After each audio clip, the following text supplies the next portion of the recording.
Ada nasihat dari Al-Habib Ahmad bin Hasan Al-Attas, itu sezaman sama Habib Ali.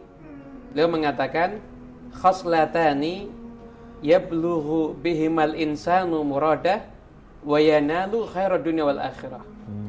Ada dua perkara yang apabila ada pada diri seseorang, maka semua cita-citanya itu akan tercapai dan akan mendapatkan kebaikan dunia dan akhirat. Di kebaikan yang akan didapat itu bisa kita katakan unlimited. Dunia dapat nggak terhingga, akhirat dapat tidak terhingga. Karena kenikmatan surga akan tidak terhingga. Maka beliau menjawab, ini adalah beliau melanjutkan nasihatnya, beliau mengatakan husnudzon wa salahun niyah. Adalah berprasangka baik kepada Allah dan kepada apapun juga, dan niat yang baik. Maka dua hal ini apabila ada pada diri seseorang, maka akan menghasilkan yaitu kebaikan dunia dan akhirat, dan akan terkabul semua apapun yang dicita-citakan. Sebagaimana tadi kisah daripada Habib Muhammad Anis, beliau punya niatan menyambung jalinan silaturahmi ilmiah rohaniyah antara yang di Nusantara ini dengan yang ada di Hadramaut. Kebetulan 2 tahun yang lalu saya berangkat ziarah Nabiullah Hud bulan Sya'ban di sana. Itu hampir-hampir bisa kita katakan mungkin di atas 50% orang Indonesia sama orang Malaysia. Yang ada di sana itu 50%-nya orang Indonesia atau orang Malaysia. Nah, kita ketemu dari Malaysia, ketemu lagi dari Sumatera, ada lagi dari Kalimantan. Bahkan yang agak unik di sana, di beberapa saat sebelum kami sampai ke sana, Habib, Buya, itu ada satu orang datang ke Tarim tiap hari ziarah ke Sambal karena cinta sama Sambal. Seneng dia sama Sambal. Subhanallah, Jumat pagi itu ada ziarah.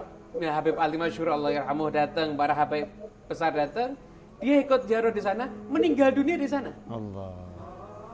Nah, ketika jenazah mau dibawa keluar, kata Habib Ali Masyhur, jangan, ini orang cinta sama Sambal ini. Dimandikan ya di Sambal, dikuburkannya sekalian di situ. Jadi nanti ini cucunya kakek ini kalau ziarah orang tuanya datangnya ke Sambal. Masya Allah. Masya Allah. Karena keberkahan niat. Nah, kemudian juga ada satu tadi saya kagum, sempat merasa terenyuh dengan yang diniatkan sama Habib Novel, bahwasanya semoga majelis ini dipandang sama Rasulullah dan dipandang oleh Allah wassalihin. Ada satu kisah di kitab Asy-Syifa karya Qadhi Iyad. Ada salah seorang namanya Amr bin Laith. Amr bin Laith ini salah seorang raja yang terkenal. Setelah beliau meninggal dunia, setelah seorang muridnya atau sahabatnya berjumpa di mimpi. Lalu bertanya, apa yang Allah lakukan sama kamu? Kamu tuh dapat balasan apa dari Allah Subhanahu wa taala? Maka dijawab, semua kesalahan saya diampuni oleh Allah Subhanahu wa taala. Dengan apa? Iya, saya tuh pernah naik ke atas bukit. Sampai di sana saya lihat pasukan saya. Saya kagum, pasukan saya kok banyak bener.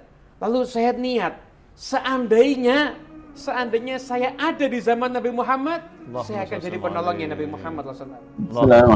Karena niat itu, akhirnya diampuni semua dosanya oleh Allah Subhanahu Wa Taala, bahkan diberikan kedudukan yang tinggi oleh Allah Subhanahu Wa Taala.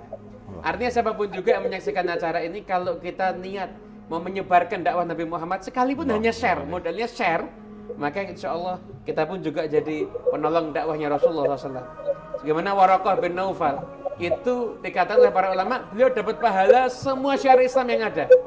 Kenapa? Karena Nabi datang ke sana, beliau mengatakan, demi Allah kalau saya mendapati zamanmu, niscaya saya akan jadi penolongmu dan saya akan menolongmu dengan pertolongan yang sesungguh-sungguhnya.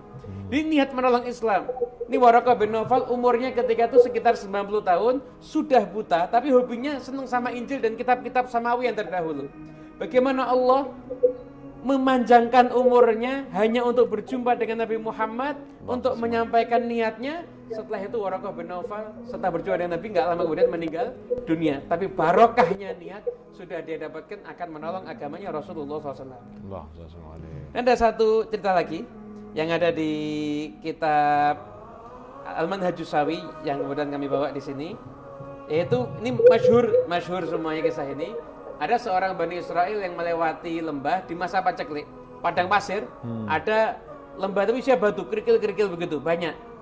dalam hatinya dia batin begini, seandainya ini semua makanan dan milik saya, akan saya sedekahkan untuk fakir miskin, orang-orang yang sekarang kekurangan karena paceklik.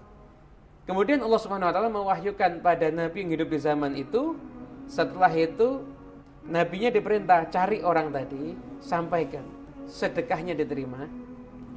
Kemudian setelah itu niatnya itu dihargai oleh Allah Subhanahu wa taala, dan pahalanya Allah berikan sesuai dengan dia sedekah sebanyak makanan itu tadi. Masya Allah. Nah, yang hebat daripada kisah ini, sebenarnya kalau Allah nanti di akhirat itu memberikan pahala sesuai dengan niatnya aja udah luar biasa. Tapi bagaimana Allah mengirimkan nabi menyampaikan kabar, ngasih tahu sedekahmu diterima. Padahal nggak sedekah loh ini.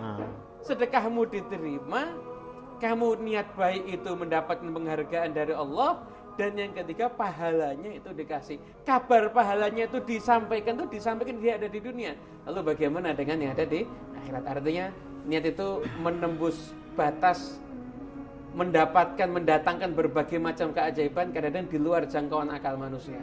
Makanya rugi kalau manusia nggak memperbanyak niat baik dalam kehidupannya. Masya Allah. Jazakumullah khairan.